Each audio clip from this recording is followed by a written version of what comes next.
Hi, it's Lydie. I'm so happy to be back with you. I want to talk about the different level of stress. In the one of my previous video, I talk about how it is important to identify stress. You have different level of stress. Most of the time we think that stress is bad, but it's not necessarily bad. It's bad when you cannot handle it. Let me resume. You have the first level of stress is positive.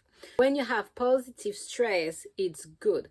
And you want your child to understand that as well. It is important for you to understand it so you can better teach it to your child. You have stress that will pump up the adrenaline. You're going to have event that you're going to feel like that excitement, or maybe you're going to be a little bit anxious, but it's not something to be an event that would be out of hand. It's going to be something that you're going to feel like a little bit of you see, and then you will be able to thrive, or you will be able to better understand. And when that event is over, you're going to feel satisfied.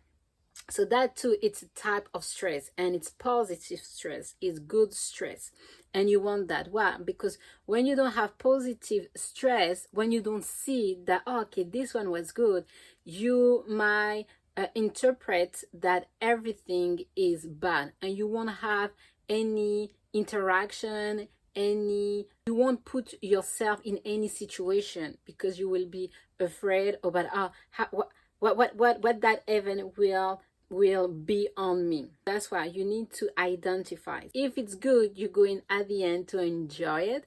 And if it's not that good, you will see that you have now in those other level of stress. You have the alert, you have the alarm, and then you have the trauma.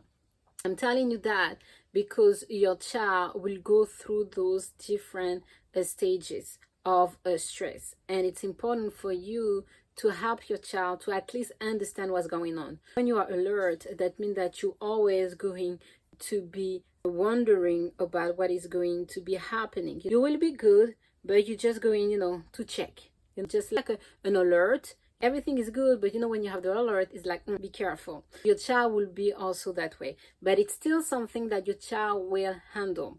But it's not something that your child will enjoy, but it's something that your child will be a little bit more cautious about what's going on. Then you have the alarm. So the alarm, you're going to see that your child will be a little bit more active, a little bit more uncomfortable, and you might see it. You might see that the child is like, no, I don't like that. I don't want it. This is there. You're going to see maybe tantrum, maybe anger. You're going to see that the child really don't want to have it. When you see that the child is in that situation, you need to be there for your child.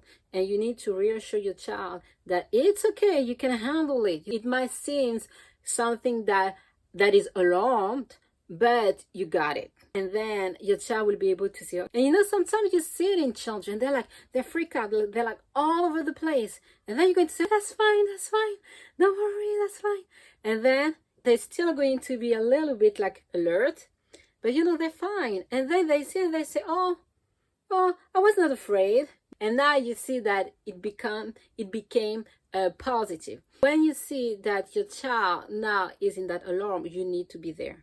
Sometimes you want your child to have it on its own, and I can understand that. Let the child have it on its own, but be really, really close. Because when you're not close, now it can switch into the trauma. What is trauma? Trauma is when the child is living an experience, living something, and there is nobody to help the child interpret or make sense of what's going on. So they know that it's wrong, that something is off, and they can feel it. Everything talk loud about that event, that no, red flag, but nobody's there to make sense, and the child cannot handle it, cannot cope with it, and don't know, and the child doesn't know what to do. And this is then the child might be stuck with it and say that I was in that situation and I don't know what to think about. That's why it's important for you as parent to do not let your child to go to the trauma, because when the child goes to trauma, if there is still nobody to make sense of that event, is going to pursue your child for many, many, many, many, many, many years. And that's why it's so important that you are there. Be reminded that you have different stress, be reminded that you have different level of stress. The positive, the alert, alarm, and then trauma. But we don't want to go to trauma, and your child doesn't have to live anything traumatic. And if your child goes there, it's important to know that the only way for your child to be rescued, to heal, is to have the help of another individual. It's important you heal from trauma from the help of somebody else. You cannot get over it just by yourself. You need the help of somebody else that will help you make sense of what happened. Try that. I want you to try that. I want you to identify the different type of event that you are, the situation, and I want you to identify how it is for you. Is it something that brings positive stress? Are you alert, alarm, or is it going to be traumatic?